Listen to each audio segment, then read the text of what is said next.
RTP.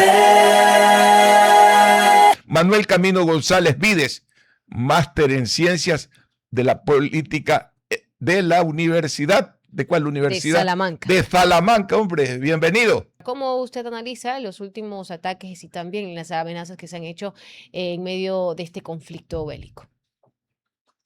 Bueno, yo creo que ciertamente Medio Oriente tiene dos grandes trampas para la política exterior de los Estados Unidos. Primero es una trampa a la anarquía y la segunda es una trampa al compromiso. La trampa de la anarquía es que básicamente Estados Unidos cuando atacó Irán lo que hizo fue aumentar de manera excesiva su paraguas de seguridad. ¿Eso qué quiere decir? Que no necesariamente Estados Unidos tiene que preocuparse por su seguridad, sino porque tiene que preocuparse por la seguridad de sus aliados. Si no ve obviamente lo que sucede en Irán y particularmente en Medio Oriente, pues Irán resultó ser un hueso duro de roer, porque ciertamente Irán no se cruzó de brazos y también retalió a los aliados de los Estados Unidos. Por el otro lado está el trampa el compromiso, y es que ciertamente los aliados de Estados Unidos, pues de alguna forma están pensando, pues obviamente, qué sucede con los Estados Unidos. ¿Qué sentido? En que si bien ciertamente este ataque era para proteger los intereses de muchos países árabes y obviamente los Estados Unidos en la región, pues lo que ciertamente ha generado es que básicamente este ataque ha hecho más inseguridad, es decir, ha crecido mucho más la inseguridad de los aliados de Estados Unidos y por lo tanto ha tenido un mayor peso, una mayor daño, si se quiere, en la credibilidad de los Estados Unidos. Si uno ve lo que hace Estados Unidos últimamente, es tratar de hacer un control de daños, pero es un control de daños que con el paso del tiempo es mucho más costoso para los Estados Unidos sostener. Y dentro de este mismo panorama que usted lo pone, no solamente que muy complejo, sino también ya comenzamos a ver una posible tregua o cese al fuego definitivo más lejano. ¿Cuáles serían las posibles soluciones? ¿Qué pasa con las conversaciones? ¿Habrían que retomarlas? Ya no funcionan porque a esta altura hemos visto tantos pactos, tantos acuerdos momentáneos rotos que, como usted dice, se pone en duda de cuál sería en estos momentos algo certero que se pueda obtener dentro de este conflicto. Así es, creo que Estados Unidos tiene cartas sobre la mesa, pero cada una de estas opciones es una opción muy costosa en términos internacionales.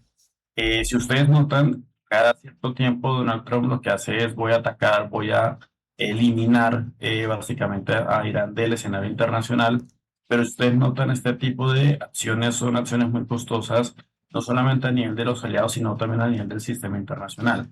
La otra opción es básicamente negociar, pero también negociar implica que hay unos costos asociados, pues obviamente, a dejar de percibir ciertos beneficios. Y lo más paradójico del caso es que en este caso Irán gana con sello y con cruz. ¿Por qué gana con sello y cruz?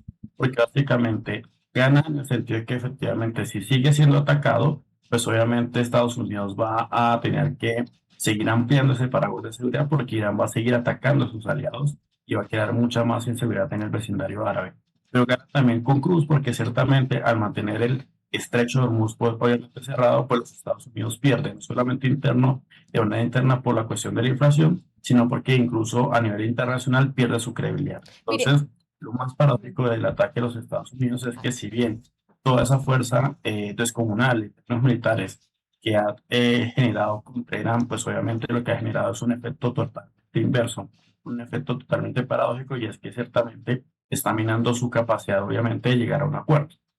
Señor González, y dentro de esa caro cruz en la que gana Irán, también por supuesto pierde Estados Unidos. Y dentro de ese contexto, sobre todo tomando en cuenta quizás el corto y mediano plazo y también esas mesas de negociación que se han dado y luego no se han dado, todo ese, digamos, tira y jala, ¿usted cree que muy pronto vayamos a ver tropas estadounidenses en tierras, quizás para un operativo específico que así sea pequeño? Creo que la pregunta del millón, porque ciertamente Estados Unidos ha apostado a que cualquier intervención que ha hecho Se fue el sonido. tener tropas, obviamente, dentro de los territorios que ataca. Particularmente en el caso de Irán, es un caso especialmente muy sensible, porque si uno se da cuenta, los Estados Unidos en Medio Oriente ha tenido intervenciones en Afganistán, intervención pues obviamente en Irak, y ahora pues, digamos, se duda un poco de si efectivamente hay que atacar con tropas en el terreno en Irán. Eso es algo muy sensible para la opinión pública estadounidense. Recordemos no solamente lo que sucedió en Medio Oriente, sino incluso en Vietnam. Ver estadounidenses muertos, ver pues obviamente que Estados Unidos no es la potencia militar que obviamente se cree, sino que pues, efectivamente lo que está generando acá es que pues obviamente los Estados Unidos está creando su propia, digamos, línea roja. Esa línea roja, pues obviamente a cruzarse, es de alguna forma muy sensible para los Estados Unidos, no solamente en términos materiales, porque obviamente es una superpotencia, sino que yo creo que es más en términos simbólicos. Y si se me permite, yo creo que hay un efecto mucho más interno y mucho más, si se quiere, cercano.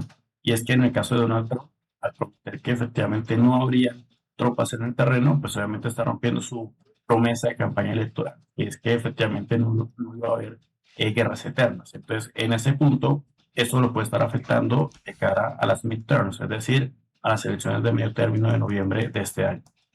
En ese marco que usted señala, con una pérdida, porque tiene una popularidad caída en Estados Unidos, un debilitamiento de sus relaciones con sus aliados históricos, Europa Occidental y Canadá,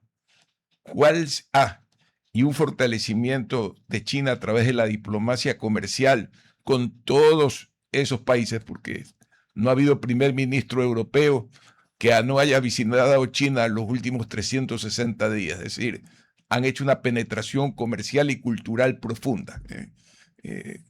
¿Cómo ve la situación de Estados Unidos? ¿Cómo se podría refortificar como líder de Occidente?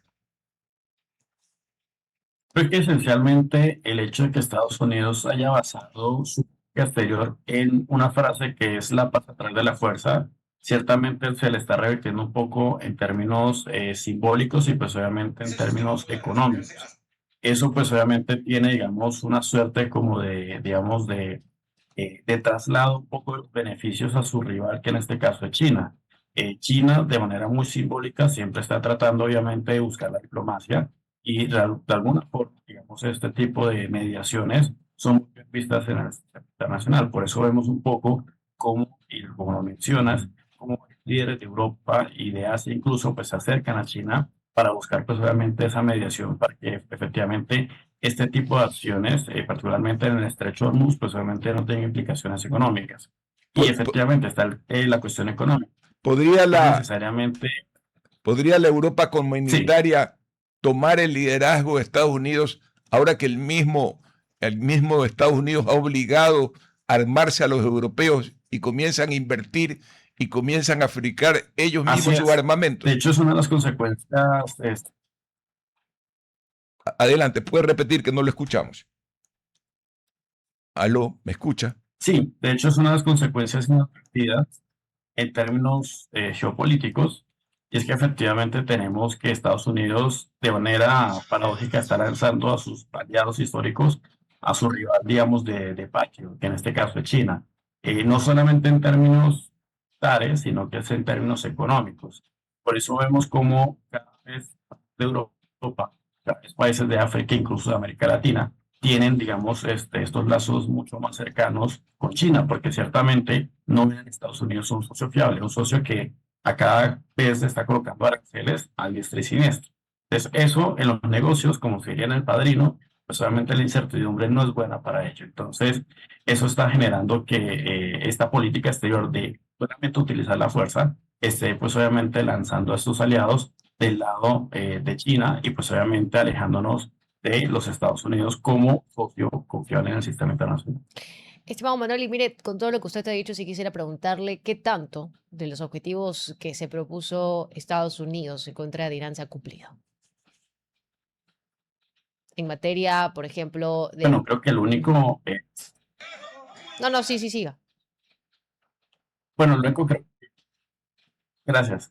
Lo único que creo que se ha logrado es de una forma matar al líder, el ayatolá Khamenei. De resto, creo que ha sido, digamos, una serie de fracasos, particularmente porque si el plan de los Estados Unidos era simplemente quitar la cabeza del régimen y que el cuerpo del régimen, es decir, de la República Islámica iraní, se desvaneciera por sí solo, pues obviamente eso no lo ha logrado. Y lo que les venía diciendo es una trampa, literalmente, digamos, de la anarquía. Si esto era para generar mayor seguridad en Medio Oriente, pues realmente lo que está haciendo es reactivar seguridad en Medio Oriente. Si uno nota lo que ha hecho incluso Israel en el Líbano o en Gaza, pues obviamente todos pensamos que eso se iba, digamos, a apagar. Pero con el ataque a Irán, pues hemos visto cómo Hezbollah, incluso muchas veces, incluso el mismo Hamas, se ha reactivado en términos violentos. Entonces, esto es como atacar un poco el panal de abejas y que pues obviamente por querer atajar esa amenaza, pues obviamente lo que hemos hecho es alertar mucho más el avispero y generar mucho más inseguridad. Sin decir que Mucho no más se ha, riesgo. sin decir que no se ha podido desmantelar tampoco el programa nuclear. Incluso es la inseguridad, pues obviamente de que Irán, con cada acción que hace Estados Unidos, ya sea de mediación, ya sea de ataques, pues obviamente percibe que es una amenaza. Y cómo no va a esperar Irán, pues obviamente no tener una bomba nuclear o una arma nuclear. Sabe que si bien Estados Unidos no es un socio confiable para sus aliados, pues mucho menos va a ser confiable a la hora de una negociación como un rival. Entonces, cada acción de los Estados Unidos le da mucha más razón a Irán para tener una arma de disuasión, que son las armas, pues obviamente nucleares. Gracias por habernos acompañado. Una gran mañana para usted. RTP